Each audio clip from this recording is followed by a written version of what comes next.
Welcome to this video on persistence with Flutter. After watching this video, you can analyze data persistence and its usefulness for your app. You will also be able to evaluate key factors when choosing a data persistence solution. Next, you will analyze different types of local and advanced storage options and their uses. Finally, you'll assess platform-specific considerations to optimize storage and performance. Imagine yourself as a developer of a travel diary app that allows users to document their adventures digitally. You realize that the app's success relies on allowing users to access their entries later, even after they close the app or restart their devices. Data persistence refers to the ability of data to outlast the process that created it. It guarantees that data remains accessible long after the app is shut down or the device is powered off.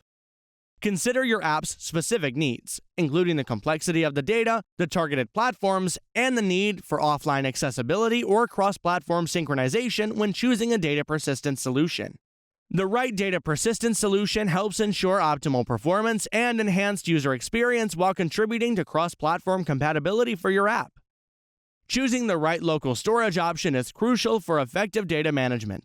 Factors to consider include whether you are working with small amounts of data or complex data structures, and the ability to read and write files to the device's file system. You should choose local storage for client-side operations and offline data access.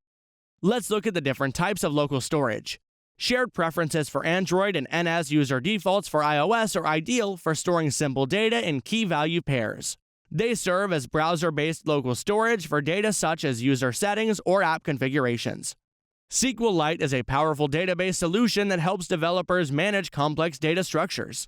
The go-to database for Flutter, SQLite, works seamlessly on Android and iOS devices, providing a robust framework for handling data through SQL queries. Hive is a lightweight, NoSQL database built with Dart. It works well with Flutter because it doesn't require platform-specific libraries. It also supports fast read and write operations and is compatible with mobile and desktop Flutter apps. Direct file management allows you to read and write files within a device's file system, making it ideal for downloading, saving, and retrieving media such as documents and images. This approach offers maximum control over file handling but also demands careful attention to managing file paths and storage permissions. Larger and more complex applications require robust solutions like advanced cloud-based databases. Let's look at some of these advanced storage solutions. Cloud Firestore is a versatile and scalable solution from Firebase and the Google Cloud Platform. It is designed for seamless mobile, web, and server development. Cloud Firestore offers real-time data synchronization and automated management of offline functionality. PostgreSQL is ideal for sophisticated applications that demand strong transactional support. It is implemented using server-side or cloud-based solutions and provides advanced relational database capabilities.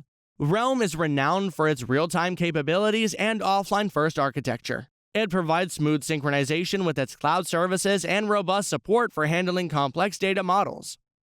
To optimize storage and performance effectively, you should consider the unique requirements of each platform: iOS, Android, web, and desktop. Let's examine each. When developing for iOS, you should consider Apple's specific guidelines and storage constraints. For simple data, local persistence is often handled through user defaults. Core Data, an iOS-specific ORM framework, is used for more complex data management. Android apps typically use shared preferences for lightweight storage and SQLite for managing more substantial data sets. Room, an abstraction layer on top of SQLite, offers additional functionality to simplify database operations. Flutter web apps often use IndexedDB for client-side storage to manage large amounts of structured data. While local and session storage are also available, IndexedDB provides greater flexibility. However, since it's a newer technology, it may have inconsistent support across different browsers. Finally, desktop Flutter apps often use SQLite and direct file storage to offer a similar experience to mobile platforms for managing local data. In this video, you learned to analyze data persistence and its role in ensuring that data remains accessible for a long time. Evaluate your app's specific needs, including data complexity and targeted platforms, to choose a data persistence solution. Evaluate factors for choosing local storage, including data size and the ability to read and write files. Evaluate the different types of local storage, including shared preference, NAS user defaults, SQLite, and Hive. Evaluate the different types of advanced storage solutions, including Cloud Firestore, PostgreSQL, and Realm. Assess platform-specific considerations to optimize storage and performance.